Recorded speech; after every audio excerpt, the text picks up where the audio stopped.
The $20 bill was all she had left until Friday, and Sarah Chen gave it away without thinking twice. If you want to see why that decision changed everything, hit subscribe right now because this story will leave you speechless. Sarah had been working double shifts at Romano's Diner for 3 months straight. Breakfast rush, dinner crowd, sometimes both in the same day. Her feet ached constantly. Her back hurt. She couldn't remember the last time she'd slept more than 5 hours. But the tips were good, and she needed every dollar. Her student loans were drowning her. 23 years old with $60,000 in debt from a degree she wasn't even using.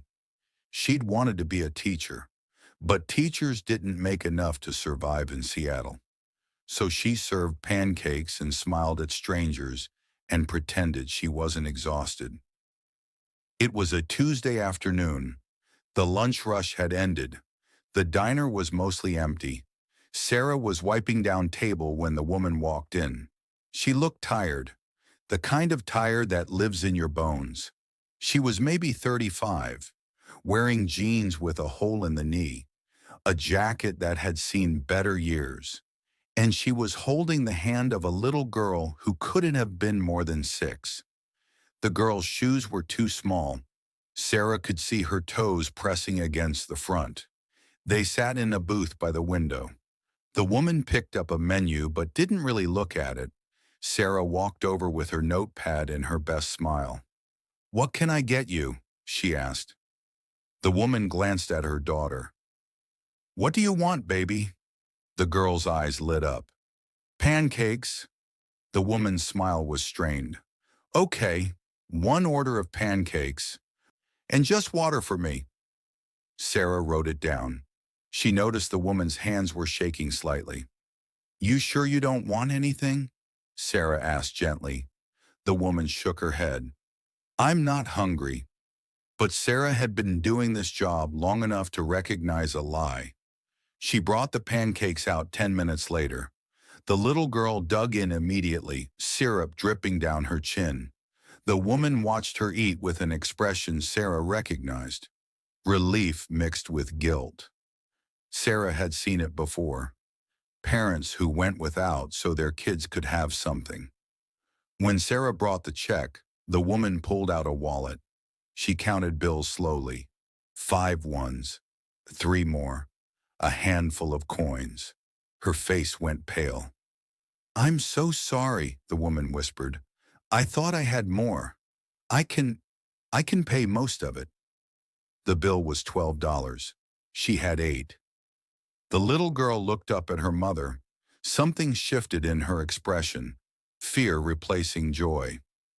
Sarah felt something crack open in her chest. "You know what?" Sarah said. "I made a mistake. That order was already paid for. Someone called ahead." The woman blinked. "What?" "Yeah, it happens sometimes," Sarah lied. "People pay it forward. You're all set." The woman's eyes filled with tears. "Are you serious?"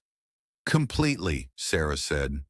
The woman started crying, right there in the booth, quiet tears that she tried to hide from her daughter. "Thank you," she whispered. "You have no idea what this means." Sarah smiled. "It's just pancakes." But it wasn't just pancakes. They both knew that. After they left, Sarah paid the bill herself. $12, plus a tip for herself that she put back in the register. She had $28 left until payday. Rent was already late. Her phone bill was overdue. But she'd made the right choice. That's what she told herself as she took the bus home that night, because she couldn't afford gas. A week passed. Sarah forgot about the woman and the little girl. She had too many other things to worry about. Her landlord had left another notice on her door. Final warning before eviction. Sarah sat on her apartment floor and cried. She was working 70 hours a week and still drowning. Something had to change, but she didn't know what. The next day, Sarah got home from her shift to find an envelope taped to her door. It was thick, Manila. Her name was written on the front in neat handwriting. Sarah frowned. She didn't recognize the writing. She opened it standing in the hallway. Inside was a letter, and beneath the letter was a check. Sarah looked at the check first. Her brain couldn't process the number. $50,000. She read it again. The amount was written in words and numbers. $50,000. Her hands started shaking so badly she almost dropped it. She unfolded the letter with trembling fingers. Dear Sarah, you don't know me, but you helped my daughter and me last Tuesday at Romano's Diner. You paid for our meal when I couldn't. You lied to protect my dignity. You showed us kindness when we desperately needed it. What you didn't know is that Tuesday was the worst day of my life. I had just lost my job. I was 2 months behind on rent. I had $40 to my name and a daughter who needed to eat. I was seriously considering whether we'd be better off if I just gave up. And then you gave us those pancakes. And you smiled at my daughter like she mattered, like we both mattered. You saved my life that day, not because of the food, but because you reminded me that there are still good people in the world, that kindness still exists, that maybe, just maybe, things could get better. I went home and called my sister. I told her everything. She wired me money that night, enough to get back on my feet. She also made me promise to pay forward your kindness when I could. But here's what you don't know. My sister is Catherine Whitmore. You might have heard of her. She founded Whitmore Tech 5 years ago. She's also the most generous person I know. When I told her what you did, she cried. Then she asked me to find out everything about you, your full name, where you lived, what you were struggling with. It wasn't hard to find out. Your coworkers at the diner love you. They told us about your student loans, your double shifts, how you're always helping people even when you can barely help yourself. Catherine wanted to do something for you. So did I. The enclosed check is from both of us. It's not charity, it's gratitude. It's an investment in the kind of person who makes the world better just by existing. Use it however you need. Pay off your loans. Take a break. Go back to school. Whatever brings you peace. You gave us hope when we had none. Let us give you the same. With more gratitude than words can express, Jennifer Martinez Sarah read the letter 3 times. Then she sat down on the floor and sobbed. Not sad tears. Not exactly happy tears either. Relief, disbelief, overwhelming gratitude. She looked at the check again. It still said $50,000. Enough to pay off half her student loans. Enough to catch up on rent. Enough to breathe. For the first time in years, Sarah could breathe. But there was something else in the envelope. A business card. Catherine Whitmore, CEO, Whitmore Tech. And a handwritten note on the back. If you're serious about teaching, call me. We need people like you in our education programs. Sarah stared at the card. Her hands were still shaking. She'd given away $20. And somehow, impossibly, it had come back as $50,000. But it wasn't just the money. It was the reminder that kindness mattered, that small acts could ripple into something bigger, that she'd been seen. The next day, Sarah went to the bank, deposited the check, waited for it to clear because part of her still didn't believe it was real. It cleared. $50,000 appeared in her account. She stared at the balance and cried again. She paid off $25,000 in student loans, caught up on rent, fixed her car, bought groceries without counting every item. And then she called Catherine Whitmore. They met for coffee. Catherine was nothing like Sarah expected.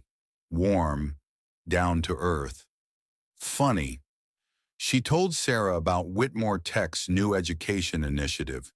They were developing software to help underfunded schools. They needed curriculum designers, people who understood teaching from the inside. I don't have experience in tech, Sarah said. You have experience in caring about kids, Catherine replied. That's harder to teach.